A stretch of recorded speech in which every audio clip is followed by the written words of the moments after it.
이시안의 읽은 척 책방. 안녕하세요. 성신여대 겸임 교수이자 지식편의점 시안책방의 주인 이시안입니다. 남편과의 관계를 견디지 못하는 여자가 남편을 떠나고요. 그 남편은 미국으로 아내를 찾아 나섰다가 나중에는 반대로 여자가 남편에게 복수하는 이야기. 긴 이별을 위한 짧은 편지를 이런 줄거리로 요약할 수 있을까요? 절대로 그럴 순 없습니다. 왜냐하면 이건 그런 이야기인 건 맞는데요. 하지만 그런 식으로 읽혀지는 이야기는 아니기 때문인 거죠. 사실 저는 노벨상 탄 작가들의 작품들은 그다지 리뷰하고 싶은 생각이 없었습니다. 그냥 제가 편의상 분류하는 건데요. 소설은 크게 보면 내향적 소설과 외향적 소설이 있는 것 같아요. 외향적 소설은요, 외부 세계로 확장을 자꾸 하죠. 그러니까 줄거리나 세계관이 굉장히 중요합니다.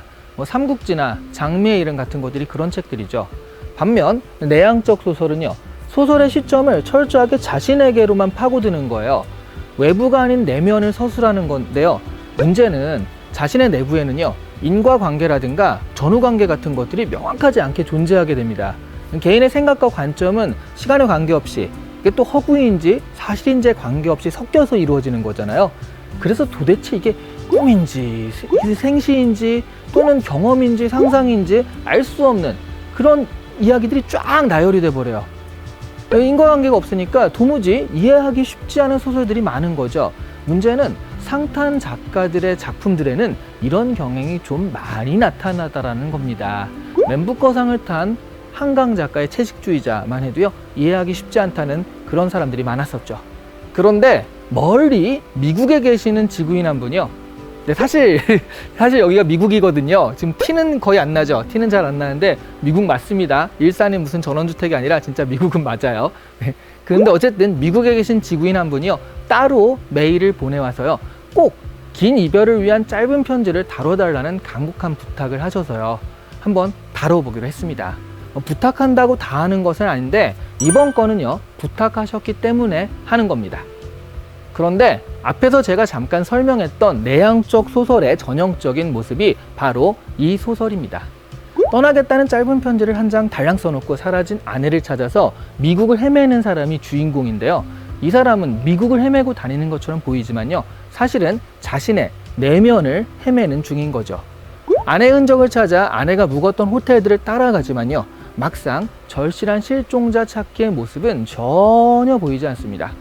호텔 근처에서 산책을 하고요, 또 바에서 느긋하게 혼자 술을 마시는 경우도 있었거든요. 우리가 이 주인공의 목적을 알아서 그렇죠. 그냥 지나치다가 만난 사람이라면 한 유럽인이 그냥 여유 있게 시간을 두고 미국 관광을 유유자적하게 하나보다 할 정도로 보입니다. 게다가 집 떠난 아내를 찾아 나선 이 남자가요, 자신이 예전에 만났던 여자와 동행을 해요. 그 여자의 아이와 함께요. 물론 이 남자의 아이는 아닙니다. 그 정도로 막장은 아니고요. 그냥 그렇게 셋이서 동행을 하기도 하거든요. 그러니 사실 이 남자는 이 여자를 찾아 나선다기보다는요, 자신을 찾아 나선 중인 거고요. 미국을 헤맨다기보다는 자신의 내면을 들여다보는 중인 거죠. 그래서 바에서, 공원에서, 또 길거리에서 외부 세계를 보는 것이 아니라 그것이 그 환경들이요, 모티브가 되어서 자신을 들여다보게 되는 거예요. 이 소설을 성장 소설이라고 분류하는 것은 그런 이유에서입니다. 주인공의 내면에 있는 여러 가지 공포와 불안, 부조리한 감정들은 이 과정에서 선명하게 드러나게 되거든요. 아내와 불편한 관계에 빠지게 된 것도 사실은 이런 내면의 불안정함 때문일 겁니다. 주인공은 그런 감정들을 마주하면서 극복의 실마리를 찾고 있는 중인 거죠. 그래서 우리가 그냥 이 책을 들여다보면 도대체 이게 뭐라는 거야? 라고 하면서 이해가 잘 안 가요. 지구인 여러분도 버스를 타거나 지하철을 탈 때 멍하니 생각하거나 할 때 그럴 때 있잖아요. 그럴 때 이 생각, 저 생각 하는데 그 생각들이 막 건너뛰어서 나타나기도 하고요. 딱히 앞에 생각과 연관도 없는 일이 떠오르는 경우가 많죠. 어젯밤 꿈을 생각했다가 갑자기 내일 미팅을 생각하기도 하고요. 또 갑자기 또 젊을 때 만났던 그 사람은 어떻게 됐을까? 이런 생각이 떠오르기도 하거든요. 이 책이 페터 한트케의 자전적 소설이라고 하니까 이런 자신의 내면을 들여다보는 여행을 통해 페터 한트케는 자신이 가진 상처와 마주하고 그것을 표현해낼 수 있는 문학가가 된 것 같습니다. 이 소설의 주인공도요, 그런 성장을 통해서 아내와 화해를 시도할 수도 있을 것 같아요. 그러니 이 소설을 기승전결의 어떤 스토리로 이해하려는 생각은 그만두시는 것이 좋습니다. 이해가 안 되거든요. 스토리로만 보면 아내를 찾아 나선 남자의 조금은 지루한, 사실은요 굉장히 많이 지루한 미국 여행 이야기일 뿐입니다. 이 소설을 이해하고 싶으시면 한두 단락 단위로 분절된 심상여행에 동참하는 식으로 읽으셔야 할 것 같습니다. 순간적인 심상에 공감하거나 이해를 하거나 하는 식인 거죠. 저는 사실 이런 비유가 적절할지 모르겠지만 이 소설을 보면서 조르주 세라가 생각났습니다. 점묘법 아시죠? 이렇게 점들을 찍어가지고 그것이 전체적인 그림으로 보이게 만드는 그런 기법이요.